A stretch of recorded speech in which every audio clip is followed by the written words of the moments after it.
triathlon, c'est un sport d'endurance.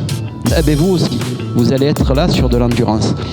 On ne se décourage pas, on s'entraîne, on s'entraide et tous ensemble, on pourra réaliser quelque chose de beau pour que demain, nos enfants, les miens, les vôtres certainement, puissent dire ils ont participé à quelque chose. Donc aujourd'hui, en fait, on a prévu une journée bien remplie pour vous.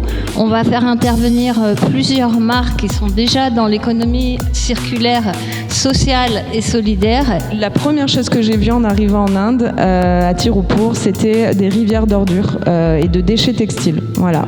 Donc ça s'est étalé sur des kilomètres et des kilomètres. Donc j'ai été tout au début de ma carrière confrontée aux dégâts humains et environnementaux qu'engendrait le secteur.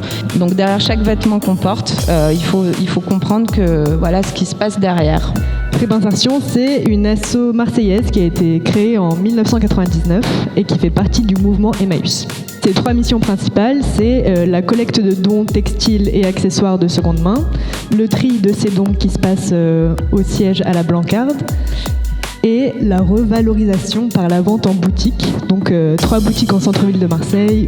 On s'est engagé à faire une marque de ballon zéro déchet. C'est-à-dire que si le ballon est crevé, si le ballon est décousu, vous pouvez nous le renvoyer. On répare le ballon et on le renvoie. Et ça, vous avez joué dessus quand vous étiez petit. Du trampoline exactement, j'ai entendu quelque part. Donc voilà, petit échantillon de ce qu'on fait. Ça, c'est un filet de pêche qui a été récupéré à 7 ans. Son impact par an, c'est à peu près 1000 tonnes par an. Donc du coup, accompagné par un centre de recherche spécialisé dans les textiles innovants, on a réussi à en créer un textile donc 100% français, sans ajout de matière vierge, et on a obtenu un échantillon, vous pourrez venir voir après, 100% recyclé à partir de ce filet.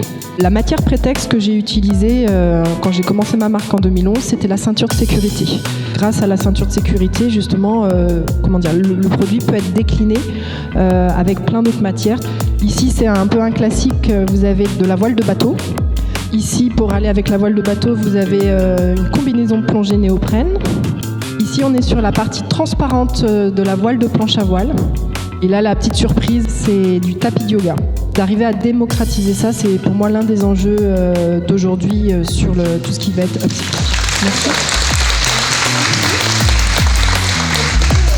Je pense qu'on n'a rien inventé, si ce n'est peut-être le mot upcyclage et upcycling. Ça existe depuis toujours et j'espère que ça existera encore longtemps.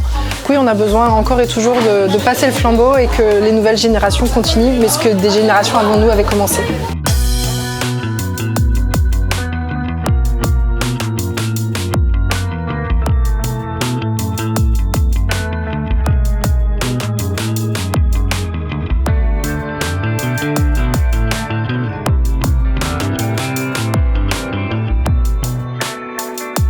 Je suis artiste designer.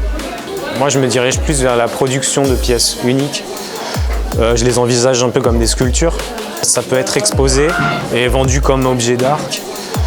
C'est comme les pièces uniques que tu vois dans les défilés, c'est un peu la même approche. Ça veut dire que tu ne peux pas le mettre dans la rue tous les jours. Mais en tout cas, il existe et il génère un certain nombre de questionnements par sa matérialité, en fait. Je pose la question du travail manuel, de ce qui est fait main, de la valeur que ça peut avoir par rapport à une production en usine. Les paires de chaussures que je fabriquais, je mettais, je sais pas, entre 10 et 15 heures. En usine, tu peux les avoir en 4 minutes du patronage au contrôle qualité. À quel moment tu sors juste de la production artisanale ou prête à porter? À quel moment ça devient une œuvre en fait?